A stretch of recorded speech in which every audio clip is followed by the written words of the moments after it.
नमस्कार, स्वागत है आपका।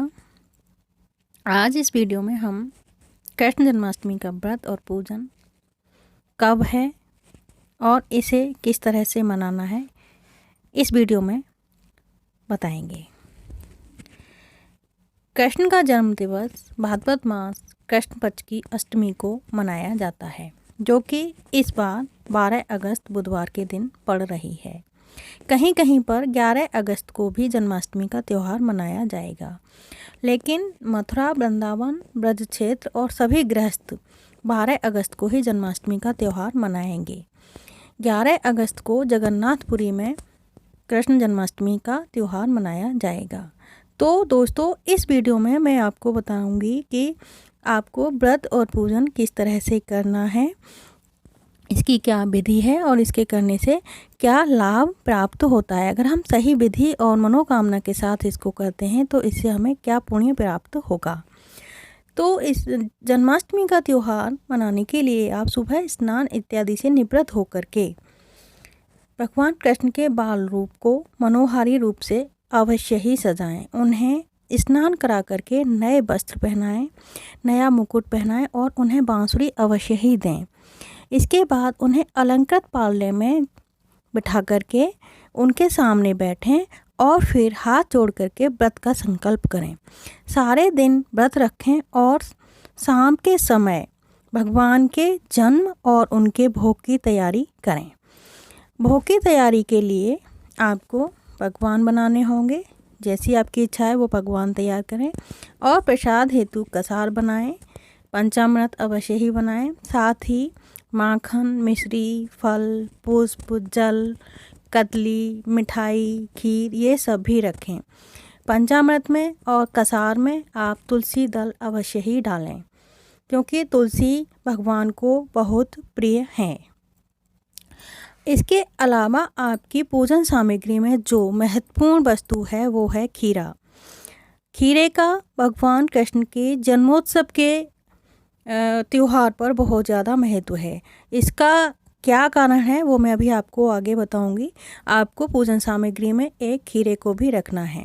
खीरा कहीं कहीं पर खीरे में कट लगा करके उसमें अंदर प्रतीकात्मक रूप में शालिग्राम जी को रखा जाता है, और जब 12 बजे यानी मध्य रात्रि में जब कृष्ण जी का जन्म का समय माना गया है, उसको काट करके बाहर निकाला जाता है और माना जाता है कि ये प्रतीकात्मक रूप में बाल रूप में कृष्ण का जन्म हुआ है। कहीं कहीं पर शालिग्राम जी को अंदर नहीं रखा जाता है, साबुत खीरा ही पूजन सामग्री में रखते हैं और मध्य रात्रि में जन्म के समय खीरे को काट करके जो उसका डंठल होता है, डंठल वाले हिस्से को अलग किया जाता है। और खीरे में डंठल अवश्य ही हो, इस बात का अवश्य ध्यान रखें।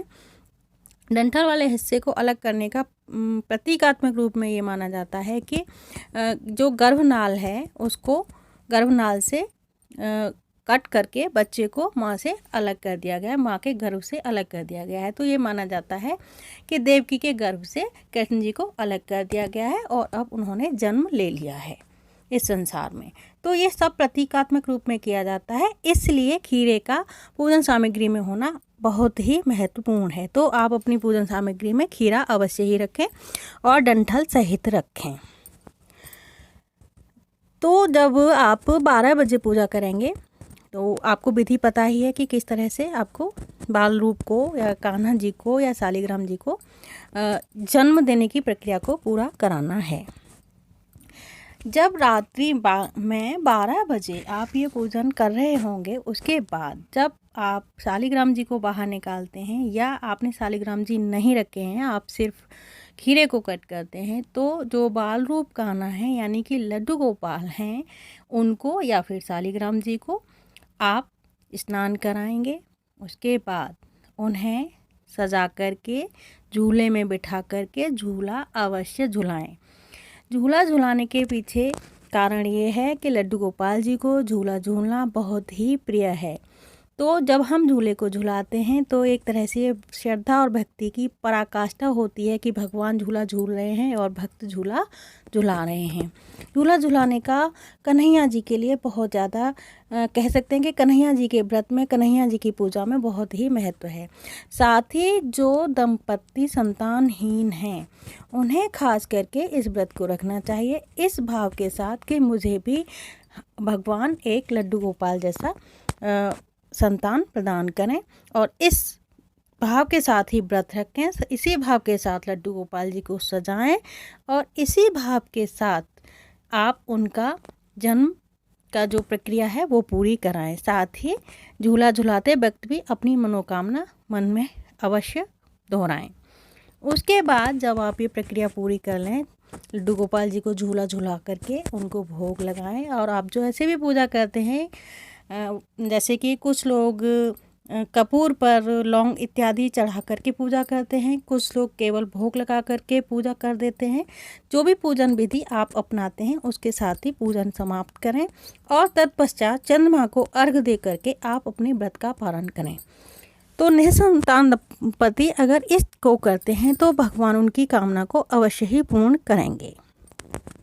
इसके साथ ही अगर आपकी सामर्थ्य है, श्रद्धा है और समय भी है तो जन्माष्टमी वाले दिन शाम के समय भजन और कीर्तन भी अवश्य ही करना चाहिए।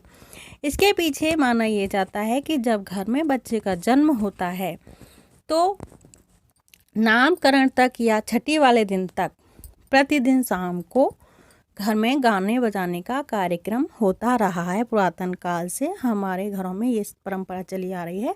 तो यही माना जाता है कि कान्हा के जन्मदिन पर भी इस प्रक्रिया को पूरा किया जाए। शाम के समय आप भजन कीर्तन अवश्य करें।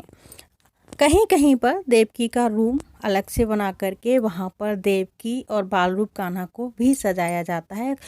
जगह जगह पर झांकियाँ सजाई जाती हैं और बहुत सारे घरों में भी झांकियाँ सजाते हैं, मंदिरों को सजाते हैं। तो ये सब आप करेंगे ही और करना चाहिए। और आप सभी को जन्माष्टमी की हार्दिक शुभकामनाएं। भगवान श्री कृष्ण की आप पर असीम कृपा बनी रहे। आप स्वस्थ रहें, प्रसन्न रहें और हर्षोल्लास के साथ श्री कृष्ण जन्मोत्सव का आनंद लें।